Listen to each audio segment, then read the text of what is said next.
Hello, I'm Sonal Chaudhary from Hach, and today I have here with me Dr. Vadim Malkov, who's from the product management team. We will be talking about ULR CL17 versus alternatives. This is one of the episodes in Ask the Expert series. So Vadim, when we were covering dechlorination in one of our earlier episodes, you had mentioned that there are multiple methods to monitor feed water right after it's dechlorinated, right? There's colorimetric, amperometric, ORP. Can you dive deeper there and elaborate what are some of the pros and cons for each of these methods? Thank you, Sonal. It's a good question and always good to revisit and actually provide visibility across the board. So yes, dechlorinated water coming either to process directly or to our raw membranes, specifically as a feed water. It may be monitored, and usually it's monitored by ORP sensors in combination with the grab sample analysis. As we know, grab sample analysis is an intermittent nature and provides or leaves a lot of gaps in a data stream. We talked about this continuous versus discrete analysis. Now, if we talk about continuous analysis and particularly ORP here, this method is a surrogate method which measures all oxidants, or rather balance between oxidants and reducers in the water, and provides very non-specific response, just basically reflecting this balance between the oxidants reducers in the water. How to translate it into a particular chlorine concentration? It's very difficult to impossible sometimes. Then another electrochemical method we touched on, it's amperometric chlorine sensing technology.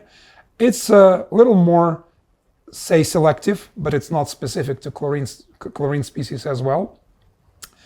And it's heavily heavily depending on calibration and also affected by other water conditions versus the colorimetric method, as we talked, being independent of all those factors. Zeroing in on ORP, this method, as I mentioned, it's a surrogate method which has its own deficiencies and some benefits. And one of the benefits, or maybe the only benefit, the method is responding to change in oxygen concentration very fast. So it's reacting almost immediately when there is chlorine appearing in the water. If the situation changes to appearance of the reducers, for example, bisulfite is being fed to water at some rate, and then the rate changes to 0, the sensor will react immediately, which show raise in millivolt response. However, when the feed of bisulfite is restored, and there is an overfeed of bisulfite, for example, the sensor will react very slowly versus, for example, colorimetric method, which works the other way around. It takes a little bit longer to react to the appearance of chlorine, but it reacts immediately to disappearance of chlorine. That's something needs to be taken into consideration when you choose the right method for your monitoring. So another question around ORP, is it dependent on water conditions like temperature, pH, chlorine concentration, other factors, and how does that compare with colorimetric technology? Yes, absolutely. This method, as I mentioned, is dependent very heavily on the parameters of the water. Common parameters such as temperature, pH, chlorine concentration, of course, it's given, but also flow and pressure sometimes, depending on the installation. Most importantly, the pH is the huge factor because pH and ORP, they basically work in opposite manner. If pH changes, it's not detected. ORP reacts in opposite manner, and it may be translated or interpreted very inaccurately, let's put it this way. Mm-hmm. So I know we've conducted a lot of customer testing with ULR CL17 and ORP, right? What are some of the insights that you can share from there, since ORP is an indirect measurement and ultra-low-range CL17, it's a colorimetric technology and it's a direct measurement of chlorine? Yeah, that's a very good point, Sonal. Yes, we conducted a lot of testing, of course, because as I mentioned, normal, standard, usual combination of methods is grab sample analysis with the ORP sensor with it. And we had a situation, a very indicative situation at one customer site when they had actually CL17, standard CL17 analyzer and an ORP sensor measuring the same water.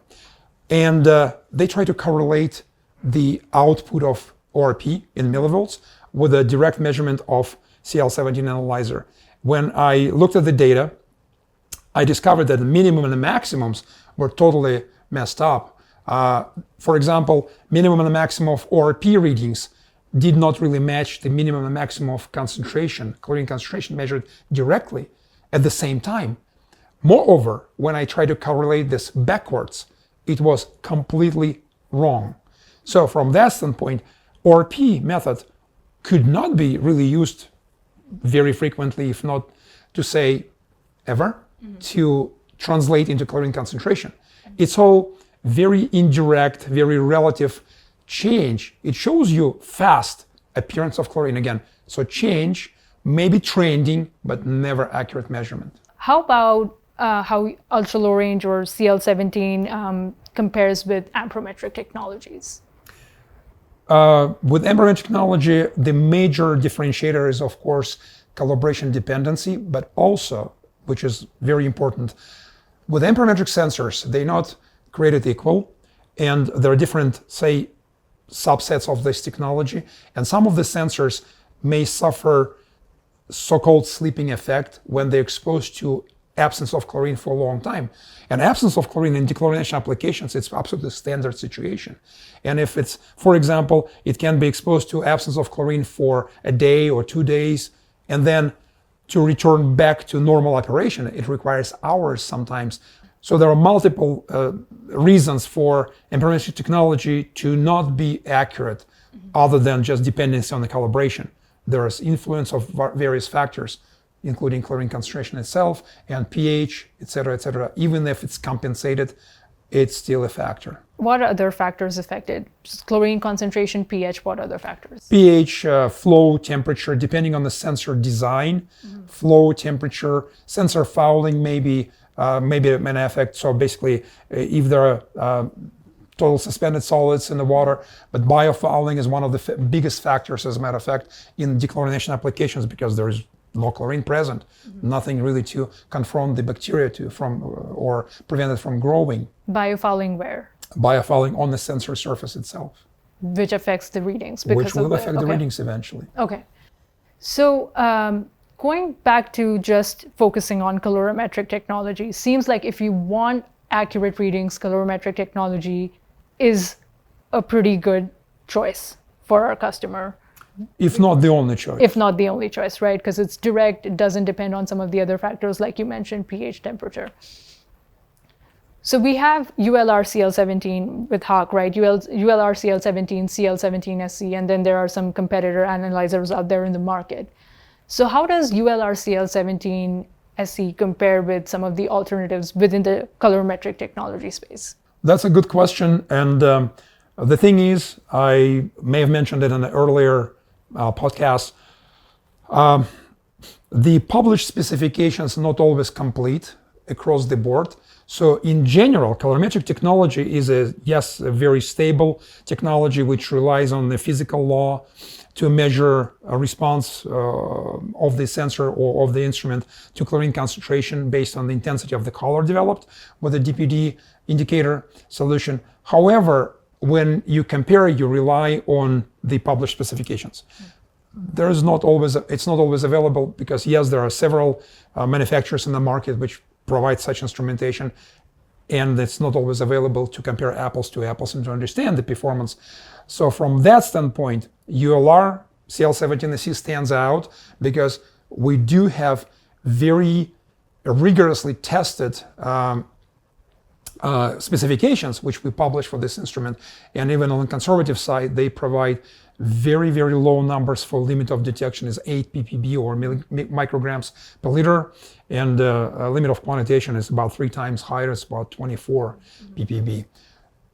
I have not seen this level of specifications published in any documentation available on the market other than Hach. So how does that help the customer with the low LOD, LOQ that you mentioned? And it also has the cumulative chlorine counter. How does this product, ULR-CL17, help the customer compared to some of the other colorimetric applications out there? Yes, as we discussed, the LOD, LOQ concept, very easy. The lower limit of detection you have established, the more accuracy the instrument provides, because it's directly related to the accuracy specifications. And then, of course, the limit of quantitation is related to limit of detection. So the smaller gray area between LOD and LOQ, the more credible data you receive from the analyzer. The more credible data you receive from the analyzer, the more you can be sure in your process control. But also, it's all getting linked to the chlorine exposure, because again, membranes are sensitive. RO membranes specifically, they are sensitive. RO nanofiltration membranes are sensitive to chlorine exposure. So as you can accurately calculate the number of, well, not number, but concentration, total concentration of chlorine passing through the membranes, which is a cumulative chlorine counter does for the customer, the more assurance you have that your membranes are going to work through this their lifetime, their lifespan, without excessive cleaning and other measures, and also with the maintained integrity, because again, structure of the membranes, the polyamide membranes can be violated basically. The integrity can be violated because structure is being attacked by chlorine, the polymeric structure. So from all those standpoints, the better accuracy you can have with your measurement, much more assurance in your process control, in longevity of membranes, in lifespan, in performance of your membrane system you have. Thank you so much for sharing that. It helps really lay out how different technologies in continuous measurement, colorimetric, amperometric, ORP compare, and how ULR, at least in the colorimetric technology space, is one of the top contenders out there if a customer wants to use it in a dechlorination application. So thank you so much for your time. If you want to see more information about this topic, please visit our webpage, hach.com, and navigate to our product page, ULR-CL17SC.